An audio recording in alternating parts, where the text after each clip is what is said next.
Silakan Pong. Betul. Terima kasih Tan Sri Pengerusi.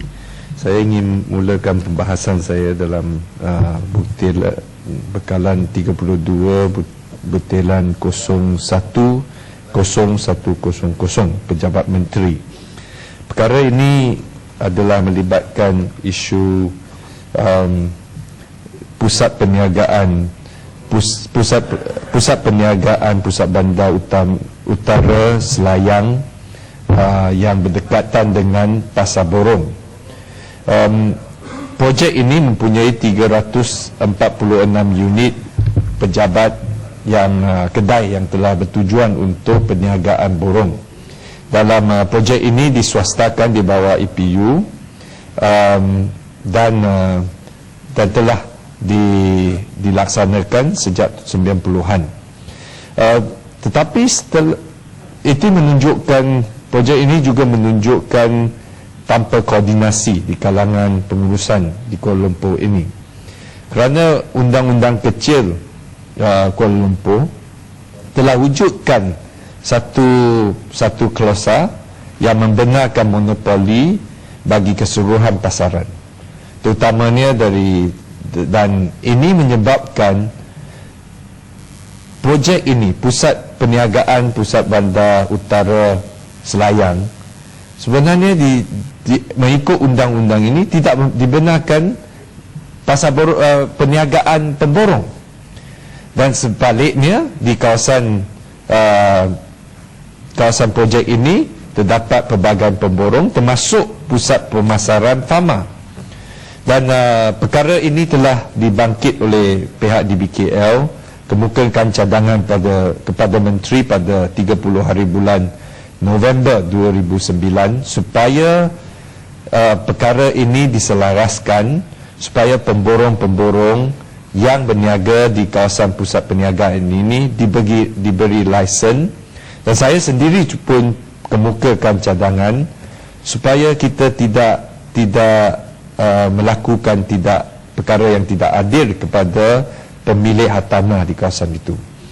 Sebenarnya ini bukan isu saja isu keadilan, tetapi oleh kerana keenganan mengeluarkan lesen ini, DPKL juga hilang pendapatan dengan mengutip lesen fees sebanyak 200,000, sekurang-kurangnya jangkaan 200,000 satu tahun. Saya ingin tahu apakah pendirian menteri sama ada perkara ini dapat diselaraskan secepat mungkin. Dan perkara yang sama juga, kawasan Pasar Borong terletak di sempadan Selangor dan Kuala Lumpur. Oleh itu penguatkuasaan ini dan juga penaik taraf infra di kawasan itu perlu kerjasama kedua-dua pihak, dan saya rayu kepada pihak kementerian untuk wujudkan satu jawatan kuasa bersama-sama dengan bandaraya, dengan PBT Bandaraya Selangor, Selayang, untuk menguruskan isu infra dan juga penguatkuasaan, terutamanya untuk menghapuskan pendatang asing yang berniaga di sekitar itu. Seterusnya di bawah kepala 010400 perancangan dan pembangunan. Saya ingin bawa kes pertama ialah Kampung Railway. Kampung Railway terletak di kawasan Sentul, tanah KTM yang pada mulanya diswastakan kepada Taiping Con, selepas itu diambil alih oleh YTL. Penduduk di Kampung Railway ini merupakan waris daripada pekerja atau pekerja dari KTM dulu untuk bergenerasi. Saya ingin tahu, sungguh pun dulu pernah dijanjikan bahawa mereka akan ditempatkan semula di kawasan sana di Sentul dengan tawaran rumah kos rendah. Tapi sehingga hari ini tidak ada perkembangan, tidak ada kemajuan dalam perkara ini. Sama ada rundingan ini tidak berlaku, dan juga nampaknya YTL tidak mengambil berat tentang yang disebut dengan izin social responsibility nya untuk memberi perumahan kos rendah kepada penduduk asal di kawasan Kampung Rewe. Dan baru-baru saja mereka penduduk-penduduk menerima surat usiran daripada Peguam dan tanpa memberitahu apakah status tuntutan mereka untuk mendapatkan rumah kos rendah. Saya ingin dapatkan penjelasan. Projek seterusnya, projek penswastaan yang swasta yang melibatkan peneroka di Kampung Ratnam Pilih, Kampung Sekam. Ini juga merupakan penduduk yang sudah lama duduk di sana. Saya juga ingin tahu apakah garis panduan yang diletak oleh pihak DBKL dan kementerian untuk peneroka-peneroka bandar yang duduk di kawasan tanah persendirian, apakah plan yang diluluskan ini juga mengambil kira kepentingan penduduk peneroka. Saya juga dapati bahawa dalam Benjawan 2011 hanya diperuntukkan 2 juta untuk infrastruktur bagi kampung tradisi, manakala pada RMK 10 hanya 4 juta. Saya mengalu-alukan kerajaan untuk menunjukkan menunjukkan komitmen terhadap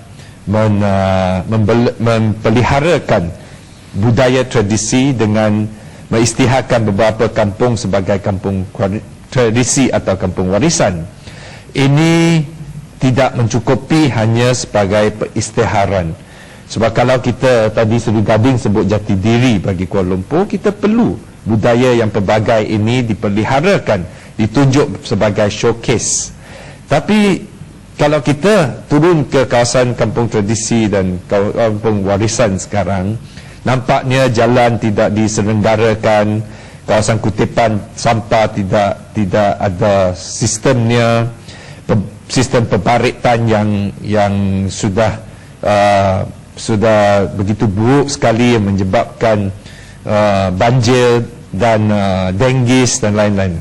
Saya ambil contoh kawasan Kampung Cubada, Kampung Padang Balang, sungguh pun kita terima keputusan bahawa ini adalah kawasan kampung tradisi, tetapi kampung tradisi tidak harusnya mempunyai satu image yang negatif, dan saya tidak ingin juga menteri mensifatkan kampung tradisi ini sebagai slum atau setinggan. Seterusnya, pemindahan rumah panjang di Bandar Baru Sentul. Rumah panjang ini sepatutnya sebagai satu tempat sementara, tetapi sehingga hari ini banyak kawasan rumah panjang di Sentul ini belum di tempat semula selepas lebih daripada 10 tahun mereka duduk di sana. Dan di bawah tajuk ini juga saya ingin tahu apakah perancangan kerajaan tentang LRT Sentul Timur ini. Saya dengar, kita dimaklumkan bahawa dia akan dipanjangkan dan ada upgrading, dan kita ingin tahu sama ada perancangan ini ada public hearing atau tidak, dan bagi penyertaan input daripada penduduk. Seterusnya, dalam butiran 01500 kemiskinan bandar, saya ingin dapatkan penjelasan daripada menteri. Baru-baru saja ramai penduduk dapat bantuan RM200. Saya ingin tahu perbelanjaan ini diperuntukkan di bawah kementerian atau itu tabung Barisan Nasional sendiri. Sebab yang kita lihat banyak yang isi borang adalah atas nama Barisan Nasional dan diagihkan oleh ahli-ahli Barisan Nasional. So saya ingin dapat tahu belanja wang ini, peruntukan ini, tabung ini adalah wang kerajaan atau itu adalah wang pribadi dari Parti Barisan Nasional. perkara yang terakhir yang saya ingin bawa adalah perkara yang pernah bila Menteri Wilayah Persekutuan yang lama, bila kita dipilih, kami dapat janji bahawa pengurusan Kuala Lumpur sebagai ibu kota ini bebas daripada politik kepartian. Saya memang mengalu-alukan Menteri yang lama YB Setiawangsa yang telah memberi undertaking ini. Tapi kebelakangan ini kita telah lihat politik kepartian ini memang meluasan di kawasan Kuala Lumpur. Saya ambil satu contoh. Pertama ialah dewan-dewan yang telah dibina melalui sama ada ICU atau oleh Bandaraya, sampai hari ini masih banyak dimilik atau diurus oleh parti-parti politik Barisan Nasional. Taman Desa Bakti, satu dewan Bandaraya Kuala Lumpur sampai hari ini diguna oleh UMNO Selayang, dan Persatuan Penduduk telah harus membeli laluan dan mereka tidak dapat satu pejabat, selain daripada baru-baru saja dapat satu kabin. Itu alangkah tidak adilnya wang yang dibayar oleh pembayar cukai digunakan untuk kepentingan politik. Sama sekali di Taman Wayu, dewan itu dipegang oleh penyelaras gerakan. Saya juga dapat satu lagi aduan daripada Persatuan Pengguna Warga Emas Wilayah Persekutuan. Mereka minta satu tempat yang bersempadan dengan Kepong dan terus ditolak oleh penyelaras dari parti gerakan, dan sungguh pun mereka dapat sokongan daripada banyak NGO termasuk secara tidak rasmi oleh DBKL. Saya ingin tahu kenapa perkara-perkara ini masih berterusan, dan kita juga dapati banyak program-program yang dianjur oleh DBKL terus terang dalam bannernya ada logo UMNO, logo Barisan Nasional bersama-sama dengan DBKL. Adakah DBKL sekarang telah melepaskan jaminan bahawa pengurusan PBT ini bebas daripada semua ciri-ciri politik? Dengan perkara ini saya dalam butiran 080100 boleh mencelah sikit pasal tablet. Okey. Nak minta pandangan. Terima kasih Tan Sri Pengerusi. Yang berhormat, saya mendengar keluhan yang berhormat tentang kebimbangan yang berhormat bahawa pengurusan DBKL ini dipengaruhi oleh politik UMNO lah, Barisan Nasional Gerakan. Tapi saya yang berhormat ingin mendengar juga dari pihak yang berhormat dan rakan-rakan di pihak pembangkang. Kita sudah duduk di sini sejak 2008. Setiap kali ada masalah di Kuala Lumpur ini, seringkali dikaitkan dengan UMNO. Banjir, UMNO. Ini sebabnya. Perkara ini tidak pernah. Saya tidak pernah. You check semua hindsight. Saya tidak pernah. Saya minta pandangan supaya kita memperbaiki.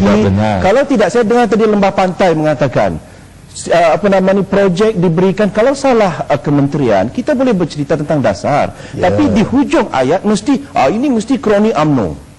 Jadi kalau kita mahukan satu bandaraya yang bebas dipengaruhi oleh parti, saya kira pihak yang berhormat sendiri juga harus belajar untuk mengkritik dasar. Kami dengar di sini setiap kali banjir, tikus besar UMNO, lubang besar UMNO. Jadi tidak adil. Saya rasa ini tidak adil. Jadi ini saya baru dengar Lembah Pantai yang berhormat. Saya tidak perlu kata perlu untuk ajar bagaimana kita saya tinggal di sini 20 tahun yang berhormat, ingat? Saya tinggal di Kuala Lumpur 20 tahun. Memang tolong. Jadi sama-sama. Jangan. Terima kasih Yang Berhormat Patuh. Saya hanya bagi satu contoh. Di kawasan saya, bila Yang Berhormat Putrajaya dia jadi Menteri Wilayah Persekutuan. Jadi pejabat UMNO itu dia gunakan satu showroom di tepi jalan-jalan Kuchai Lama. Lama bila di BKL nak besarkan jalan Kuchai Lama, mereka enggan pindah. Dan mereka malah mau mendesak di BKL bayar bil elektrik dan air yang tertunggak itu. Lepas tu mereka terpaksa, UMNO seputih itu terpaksa pindah ke Taman Desa. Taman Desa di Children Playground. Ia dijadikan satu pejabat yang begitu besar dan canggih sekali. Nah inilah, ini adalah macam mana UMNO di wilayah persekutuan di Kuala Lumpur menyalahgunakan kuasa mereka. Tapi yang Menteri Wilayah Persekutuan tutup satu mata saja. Jadi ini saya nak jawab Yang Berhormat Kota Perlis tentang keadaan saya ingin balik kepada poin asas. Saya jaga masa. Ini dah akan habis dalam 2 minit. Saya ingin tegaskan sekali lagi, perkara ini saya tidak salahkan UMNO secara keseluruhan. Saya tadi mula dengan perkara bila kita menang, kita ada dialog dengan Menteri Wilayah YB Setiawangsa, dan saya puji kerana semasa dia beri undertaking bahawa tidak ada unsur politik, dan itu kita memang setuju. Tapi saya ingin tahu kenapa sekarang dasar ini berubah, dan inilah poin yang seterusnya saya ingin bawa dalam butiran 080100 dalam dasar baru penyelenggaraan Terminal Sejahtera. Kebetulan Terminal Sejahtera ini 4 juta, tapi kita dapati dia diletakkan di lembah pantai. Saya ingin dapatkan satu penjelasan daripada Menteri, berapa peruntukan yang diperuntukkan ini di bawah dasar baru ke di bawah pelbagai pengurusan. Berapa persen ini di lembah pantai, dan bagi batu, bagi tempat-tempat kawasan lain berapa persen. Saya baca dari Twitter dan Facebook Menteri, saya ikut dengan rajin, dan saya dapati 75% masa yang telah dilaporkan dalam Facebook atau Twitter ini, Menteri berada di lembah pantai. Saya ingin tahu, kalau Menteri berniat untuk bertanding di lembah pantai lain kali, istiharkan niat ini. Jangan menggunakan perkara ini. Bagi saya ialah ada konflik of interest. Kalau Menteri adalah diamanahkan untuk jaga kebajikan wilayah persekutuan, tapi peruntukan ditumpukan di lembah pantai dengan tujuan kalau betul dalam pilihan raya akan datang dia akan bertanding di lembah pantai. Itu memang conflict of interest. Kalau tidak, saya terima kalau Menteri kata saya tak bertanding, tapi saya memang datang dari lembah pantai, saya nampak lembah pantai kawasan yang paling teruk sekali, dan YB lembah pantai perlu bantuan, itulah sebab kita tumpu. Itu saya rela terima. Akhir sekali saya hanya bawa perkara tentang surau di PPR Batu Muda, Taman Beringin dan PPR Taman Beringin. Saya ingin bawa daripada hasrat penduduk bahawa surau di dua-dua tempat itu tidak mencukupi untuk menampung keperluan umat-umat Islam di kawasan itu. Dengan itu saya ucapkan terima kasih kepada Tan Sri Pengerusi. Kepung